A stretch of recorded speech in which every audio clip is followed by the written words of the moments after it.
Jeremias capítulo 29, versículos de 12 a 14. Permaneça com a sua Bíblia aberta, mesmo após a leitura, para que possamos crescer juntos. Assim diz o texto da palavra de Deus: então vocês me invocarão, se aproximarão de mim em oração, e eu os ouvirei. Vocês me buscarão e me acharão quando me buscarem de todo o coração. Serei achado de vocês, diz o Senhor, e farei com que mude a sorte de vocês. Eu os congregarei de todas as nações e de todos os lugares para onde os dispersei, diz o Senhor, e trarei vocês de volta ao lugar de onde os mandei para o exílio. Amém? Amém? Amém. Meus irmãos, o livro do profeta Jeremias tem alguns temas que nos chamam a atenção. São muitos, eu não vou aqui investir tempo falando de cada tema. No entanto, o principal tema que nós temos no livro do profeta Jeremias é a justiça. É a justiça. Que ela principia a ação justificadora e cuidadosa de Deus para com o seu povo. Ao lermos o livro do profeta Jeremias, nós nos deparamos com um Deus que coloca a sua vontade como algo que sobrepuja o próprio entendimento do homem, a compreensão do homem. A começar pelo próprio chamamento de Deus para Jeremias, não é? Quando o Senhor o chama para ser profeta, ele diz: mas eu não passo de um menino, não passo de um menino. E o Senhor então fala a ele: não digas não passo de um menino, porque antes do teu nascimento eu te escolhi e já te presenteei, no literal é isso, né? Já te dei às nações por profeta, Então você já foi oferecido às nações como sendo um profeta. Esse texto que nós lemos, esses versículos de 12 a 14, fazem parte de uma carta que o profeta Jeremias escreveu para o povo de Deus que estava exilado lá na Babilônia. E estava vivendo uma situação muito delicada. É uma carta que muito nos chama a atenção, essa carta que Jeremias escreve ao povo que estava exilado na Babilônia. Porque, logicamente, era um povo que conhecia Deus e tinha a esperança de que em breve tempo o Senhor reconduzisse o povo de volta à sua terra. E Jeremias então escreve uma carta que, de alguma forma, parece um banho de água fria para o povo que estava na expectativa de ser liberto o mais breve possível. Então, na carta que Jeremias escreve, que está no capítulo 29, inclusive quero lhe encorajar a ler todo o capítulo, obviamente, para que haja um entendimento melhor. Nessa carta, o profeta instrui aqueles que são cativos lá na Babilônia, instrui acerca da vida familiar, por exemplo. Os versículos 5 e 6, o profeta diz assim na carta para aquele povo que estava lá na Babilônia. Friso isso novamente, tá certo? Não estava na sua terra natal, estava cativo, em terra estranha, assim como nós estamos, né? Nós somos aqui peregrinos. Eu tenho dito constantemente para minha prima, que está vivendo um momento tão difícil com meu primo Nielson, não é? Eu tenho dito: nós não pertencemos a este mundo. Assim como também falei para a esposa de Fábio ontem, no momento de despedida dele. Nós não pertencemos a este mundo. Nós somos peregrinos. No entanto, olha a recomendação do profeta Jeremias, versículos 5 e 6, diz assim: construam casas e morem nelas, plantem pomares e comam o seu fruto, casem e tenham filhos e filhas, escolham esposas para os filhos de vocês e deem as suas filhas em casamento, para que tenham filhos e filhas. Aumentem o número e não diminuam aí na Babilônia. Ou seja, não é pelo fato de vocês estarem exilados, Não é pelo fato de vocês não estarem em terra permanente, dentro de um contexto permanente, que vocês vão viver na inércia, que vocês não vão produzir, que vocês vão ficar se lamuriando dia e noite, murmurando dia e noite, por conta do contexto de exílio. Como isso é curioso, né? Como nos serve? Tantas vezes nós nos apanhamos assim. As coisas não são como eu gostaria que fossem, então eu vou parar tudo. Então eu não vou produzir. Então eu não vou fazer mais nada. Não. Mesmo que o contexto não seja aquele que você gostaria que fosse, ainda assim, Deus tem um propósito para a nossa vida. Mesmo que estejamos em terra estranha, mesmo que estejamos vivendo um contexto estranho àquilo que corresponde à vontade final de Deus para o nosso viver. Jeremias ainda na carta fala a respeito da vida espiritual. O versículo 7, ainda capítulo 29, diz: procurem a paz da cidade para onde eu os deportei, e orem por ela, pela paz. Orem a Deus, ao Senhor pela paz, porque na sua paz vocês terão paz. Não é porque o governo não é um governo temente a Deus, não é pelo fato de vocês estarem em terra dirigida por pagãos, que vocês não orarão pela paz desse local. Orem pela paz, porque na paz da Babilônia está também a paz de vocês. Orem, contribuam para que haja paz. Ele ainda fala acerca do cuidado quanto aos falsos profetas. Versículos 8 e 9, ele fala a respeito disso. E deixa eu abrir um hiato aqui para que a gente possa compreender algo. O tempo de vulnerabilidade, estava só testando os irmãos. O tempo de vulnerabilidade é um tempo oportuno para que nós sejamos contaminados por falsos ensinos. Há pouco tempo eu me deparei e aconselhei um senhor que está vivendo um problema muito sério com a filha. E eu só aconselho na Bíblia.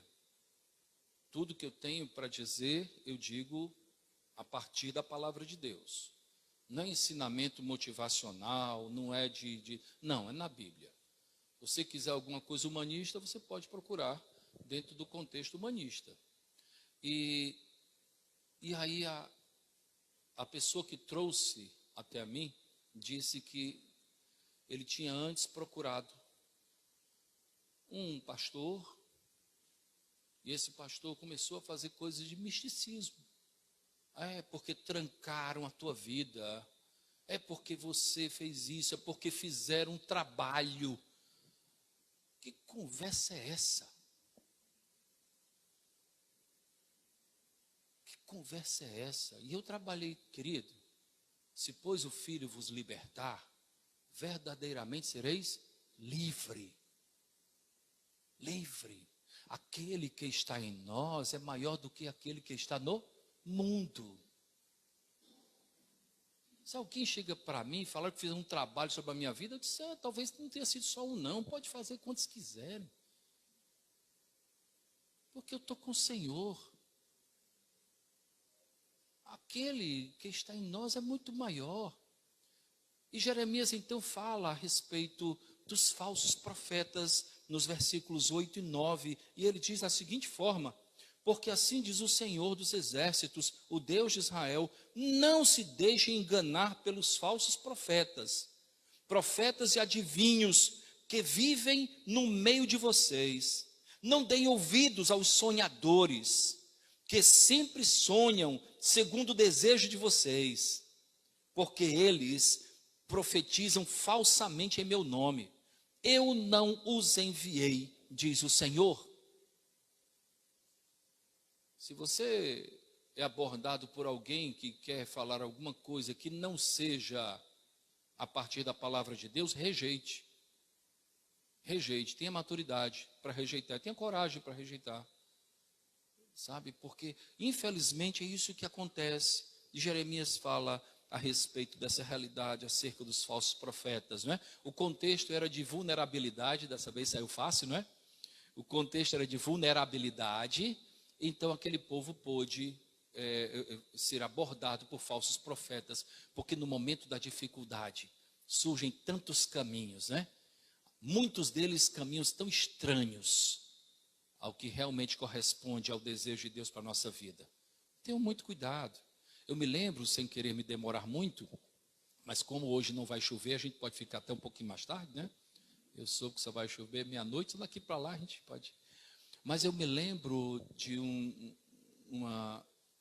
amigo meu lá do Recife que estava com a esposa com câncer. Um amigo muito querido. E para encurtar a história, várias vezes ela ia para os Estados Unidos fazer um tratamento e voltava. E várias vezes ela recebia algumas mulheres, né? Aquelas mulheres de oração, como dizem. E cada um chegava dizendo uma coisa: decrete a sua cura. Você já está curado. Não, não precisa mais. Algumas diziam para parar o tratamento. E isso e aquilo. Até que chegou o momento e cada vez mais aquela nossa querida ficava mais enferma, mais fisicamente enferma.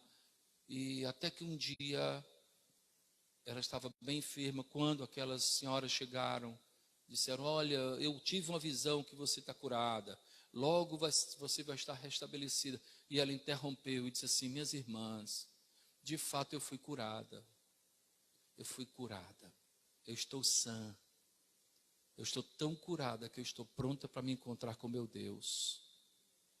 Deus me curou de tanta coisa, de tanta vaidade, de tanto orgulho, de tanto egoísmo, de tanta coisa, que eu estou pronta para me encontrar com meu Deus. E de fato ela faleceu para esta vida, mas está eternamente curada na presença de Deus. Então nós precisamos observar o que a palavra nos diz, e não aqueles que se julgam gurus têm para nos dizer. E finalmente, o profeta Jeremias, nessa carta, ele orienta acima de tudo que o povo aprenda o propósito de Deus e o propósito que o Senhor tem para o seu povo, o seu tempo certo e o seu modo de agir. Versículos 10 e 11, ele fala assim: assim diz o Senhor, logo que se cumprirem para a Babilônia 70 anos, atentarei para vocês e cumprirei a promessa que fiz a vocês, trazendo-os de volta a este lugar. Eu é que sei que pensamentos tenho a respeito de vocês, diz o Senhor. São pensamentos de paz e não de mal, para dar-lhes um futuro e uma esperança. Amém. Então Deus entra dentro da realidade do cativeiro, dizendo: façam o que vocês têm para fazer. Não se preocupem, porque vocês ficarão pelo menos 70 anos aí. E vocês não podem ficar 70 anos na inércia. É curioso que os 70 anos é mais ou menos a expectativa de vida de uma pessoa, não é? É mais ou menos isso. A Bíblia diz que depois de 70 anos o que se segue é o que? Enfado, canseira, não é? Então dentro da Bíblia é mais ou menos isso. Nós somos peregrinos, nós também somos temporários, estamos numa espécie de Babilônia, tá? Mas o Senhor espera que nós não vivamos na inércia. Ele espera que nós cumpramos aquilo que corresponde à sua vontade. Já nos versículos que lemos, de 12 a 14, eles nos encorajam a termos uma atitude de busca a Deus. Nos encoraja a desenvolvermos com Deus um relacionamento de busca constante, de invocação ao Senhor, de oração.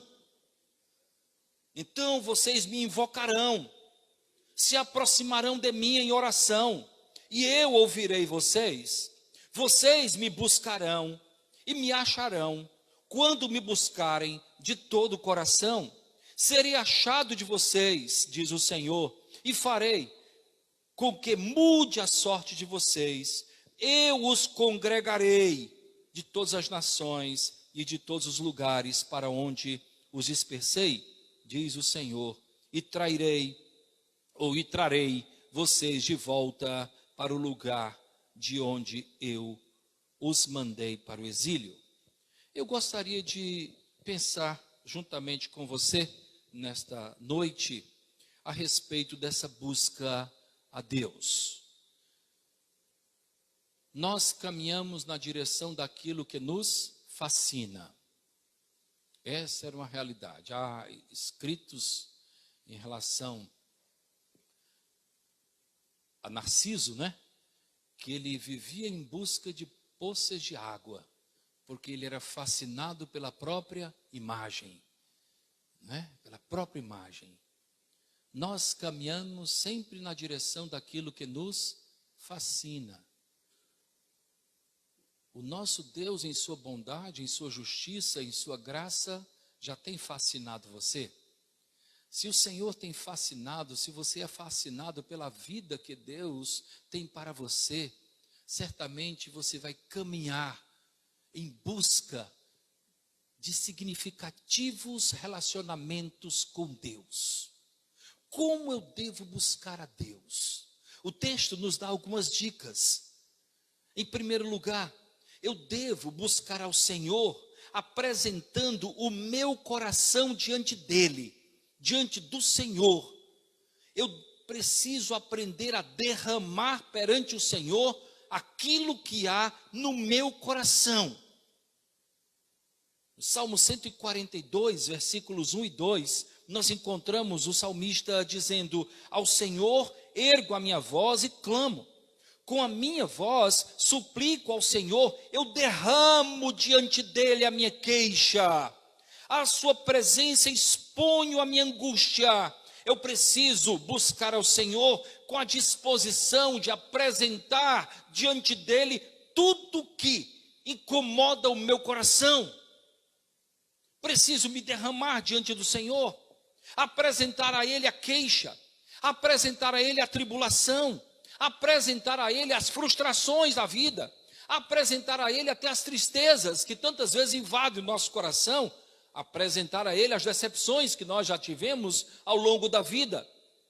Também posso apresentar a ele aquilo que tem trazido alegria para o meu coração, contentamento ao Senhor. Enfim, eu preciso buscar ao Senhor com o coração aberto. Somente para a gente fazer um diferencial, obviamente todos nós nos arrumamos para virmos à casa de Deus, verdade ou não? Está todo mundo bonito aqui, não estou vendo ninguém feio. Ainda bem que não tem um espelho aqui, né, Fabrício? Não, mas está todo mundo bonito. Eu mesmo coloquei uma camisa, a minha esposa, não, põe a outra. E depois eu disse, olha, recebi elogio quando eu desci, né? Põe a outra. Então, na verdade, todos nós nos aprontamos para estarmos aqui na casa de Deus, na presença do Senhor, na presença dos nossos irmãos. É uma alegria que nós temos. Eu cresci dentro do seguinte contexto, né? A primeira roupa eu tinha que inaugurar na igreja. Eu não ia para lugar nenhum antes de ir à igreja com a roupa nova que eu tinha ganho, né? Então nós nos aprontamos. Porém, espiritualmente, nós nos apresentamos a Deus como de fato estamos. Não adianta, porque o nosso Deus não está vendo somente essa roupa bonita que nós estamos. Ele vê o coração, ele vê a nossa história de vida, ele sabe como somos e até os motivos pelos quais nós somos o que somos. Ele conhece o coração. Eu preciso me apresentar a Deus com sinceridade de coração.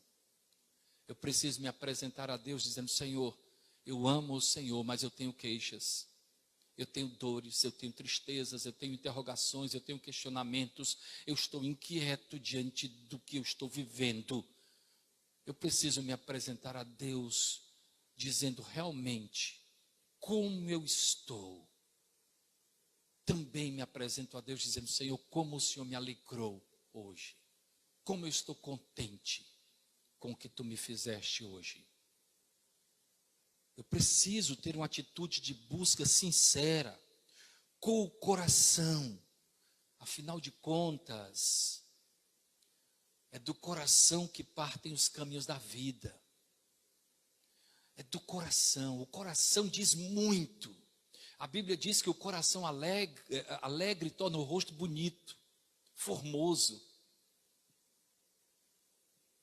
Assim como nós bem sabemos que o coração triste abate o semblante, faz com que o semblante se decaia. Eu preciso me apresentar a Deus com o coração. É isso que eu sou. Eu não sou a roupa que estou vestindo, eu não sou o carro que eu guio, eu não sou a casa onde vivo, eu sou o que há no meu coração. O que há no meu coração. Busque a Deus apresentando a Ele aquilo que há no coração. O versículo 13 fala exatamente isso. Vocês me buscarão e me acharão quando me buscarem de todo o coração. Não são os rituais, não é a mera liturgia. Não, é com o coração, acima de tudo, com o coração. Devo buscar ao Senhor com o meu coração diante dEle. Devo buscar ao Senhor também, pedindo o que certamente Deus tem para me dar.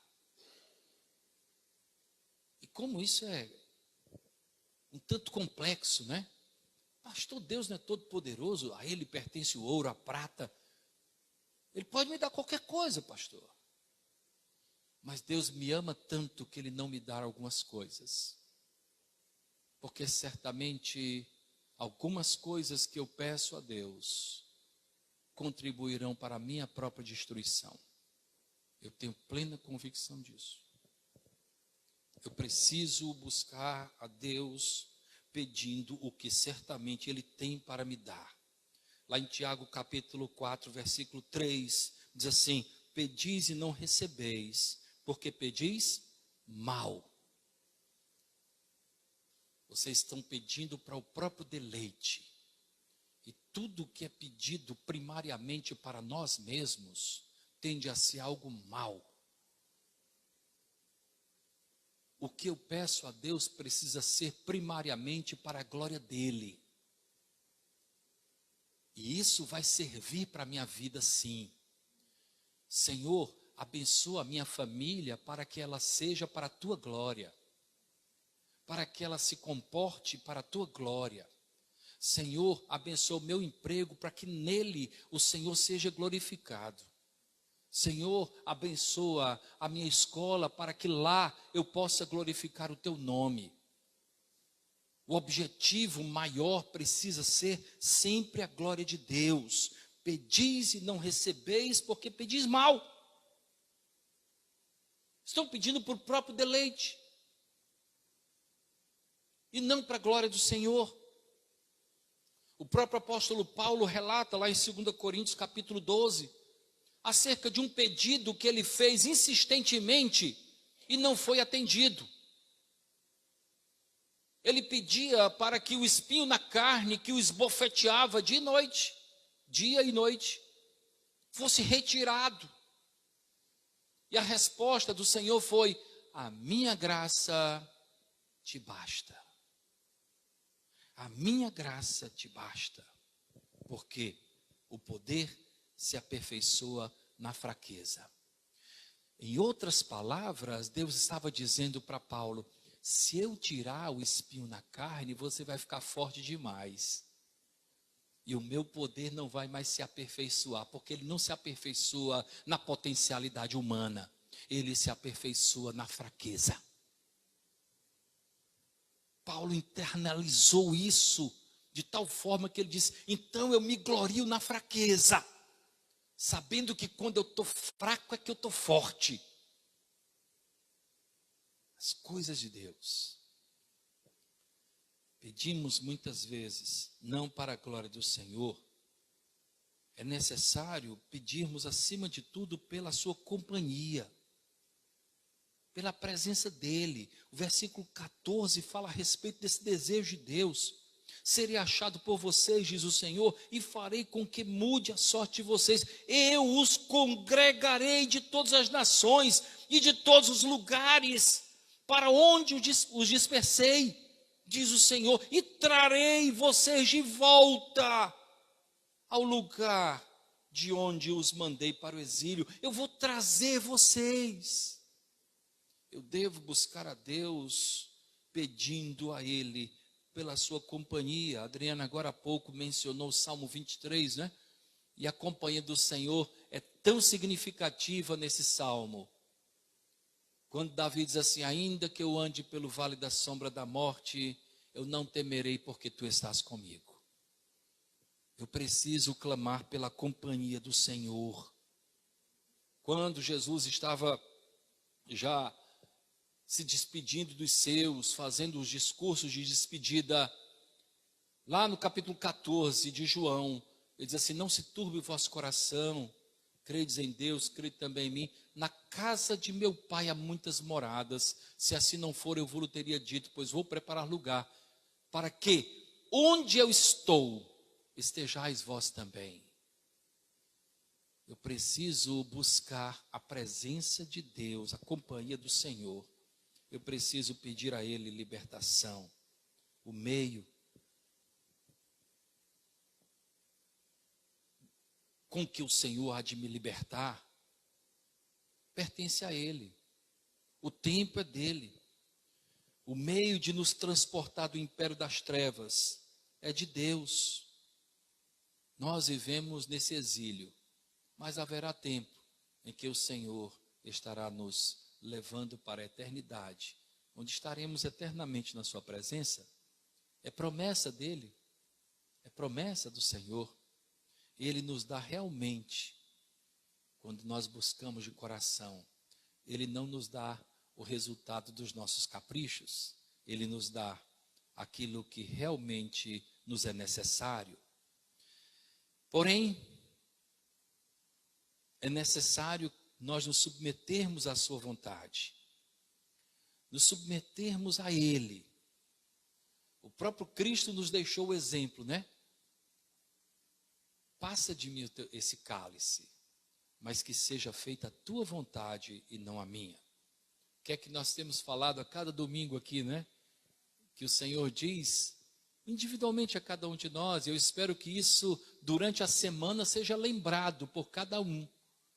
Porque os meus pensamentos são mais altos que os vossos pensamentos. Porque os meus caminhos são mais altos que os vossos caminhos. É na qualidade, viu? O pensamento e o caminho de Deus tem mais qualidade que o nosso. Seus caminhos são perfeitos. Ele é o nosso Criador amado. Preciso buscar ao Senhor desejando ter comunhão com Ele. Não somente pedir as coisas a Deus, mas ter comunhão com Ele. O Salmo 37, versículos 4 e 5, são dois versículos maravilhosos. O primeiro diz assim: agrada-te do Senhor e Ele satisfará os desejos do teu coração. Meus irmãos, a vida de oração traz como consequência uma profunda comunhão com Deus. Orar nos aproxima tanto de Deus, porque nos coloca pequenos diante do Senhor. E aí, individualmente, nós nos comportamos como sugere o cântico que cantamos agora há pouco. Que Ele cresça, que eu diminua, que Ele apareça, que eu me constranja. E é na oração que isso acontece. O muito conhecimento bíblico tantas vezes desperta em nós uma soberba que não agrada a Deus. Muita letra, muito conhecimento e pouco fervor, muito conhecimento e pouca dependência, muito conhecimento da letra e pouca dependência. Na oração nós exercitamos a dependência de Deus. É a vida de oração que traz como consequência uma profunda comunhão com Deus. é com a comunhão com Deus, isso é fundamental, guarda isso aí. É com a comunhão com Deus que nós aprendemos a desejar o que Ele tem de fato para nos dar. Quando a gente está em comunhão com Deus, a gente não reclama da esposa, não reclama do marido, não reclama do filho, não reclama do pai, não reclama da casa, porque a gente sabe que aquilo foi Deus que nos deu. A gente sabe que se houvesse um outro lugar melhor para estarmos, Deus teria nos colocado lá. Que isso é o que de melhor Ele tem para nós. Às vezes não administramos muito bem. Às vezes nos equivocamos em desacertos, em más escolhas. Mas quando nos voltamos para Deus, Ele de fato mostra que Ele é especialista em pôr ordem no caos. Ele organiza a nossa vida. E aí você passa a louvar pelo que você tem e passa a louvar também pelo que não tem. Obrigado, Senhor, porque eu não tenho aquilo que eu te pedi. Porque hoje, em comunhão contigo, eu percebo que não seria para o meu bem. Em comunhão com Deus, nós passamos a alinhar a nossa mente e o nosso coração, à mente e ao coração de Deus. E aí nós passamos a compreender as palavras de Paulo. Filipenses 4, versículos 6 e 7, né? Não andeis ansiosos por coisa alguma, em tudo, porém, sejam conhecidas as vossas petições pela oração e súplicas com ações de graça, e a paz de Deus, que excede a compreensão humana, guardará o vosso coração e a vossa mente em Cristo Jesus. Não fique ansioso. Deixa cada dia o seu próprio mal. É um dia após o outro, enfrentando lutas e mais lutas. E sabe quando isso vai acabar? Quando a gente partir para a eternidade. Enquanto estivermos aqui, que nós enfrentemos as adversidades como pessoas que amam a Deus, como pessoas que sabem que não estão sozinhas, compreendendo aquilo que o Senhor tem para nós. O versículo 5 do Salmo 37, né, conforme eu falei, também nos ensina tanto. Porque diz assim: entrega o teu caminho ao Senhor. Isso para mim é tão significativo. É como se Deus estivesse dizendo para nós: você não tem competência para administrar o caminho. Você não tem habilidade para isso. Você não tem. Entrega o teu caminho ao Senhor. Confia nele e o mais ele fará.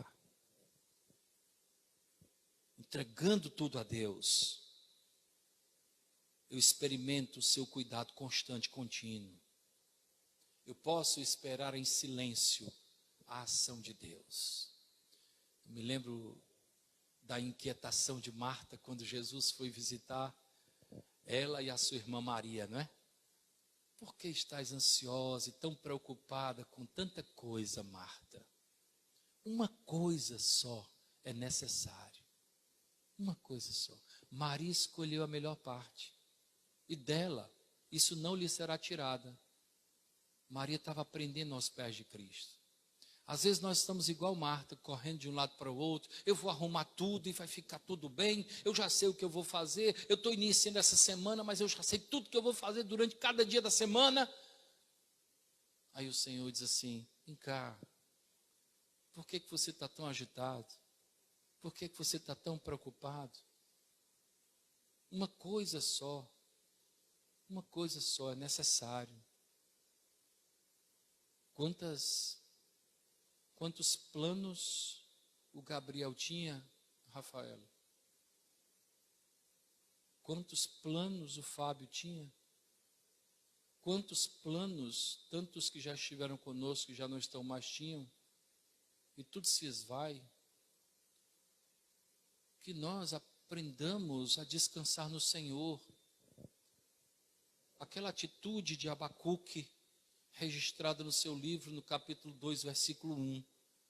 Abacuque, na iminência da invasão do seu povo, ele diz: por-me-ei na minha torre de vigia, colocar-me-ei sobre a fortaleza, vigiarei para ver o que Deus me dirá e que resposta eu terei à minha queixa.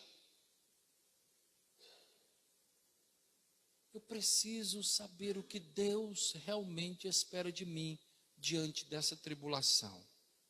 Eu preciso aprender a esperar com paciência pelo Senhor, sabendo que Ele é fiel, que Ele é justo, que Ele se inclina, que Ele nos tira dos poços de perdição, que Ele nos remove dos tremedais de lama, que Ele firma os nossos pés sobre uma rocha, que Ele endireita os nossos passos, que Ele nos abriga em tempos de tempestade, que Ele nos consola em dias de dores, que Ele nos fortalece quando a fraqueza tende a tomar conta da nossa vida. Eu preciso confiar no Senhor.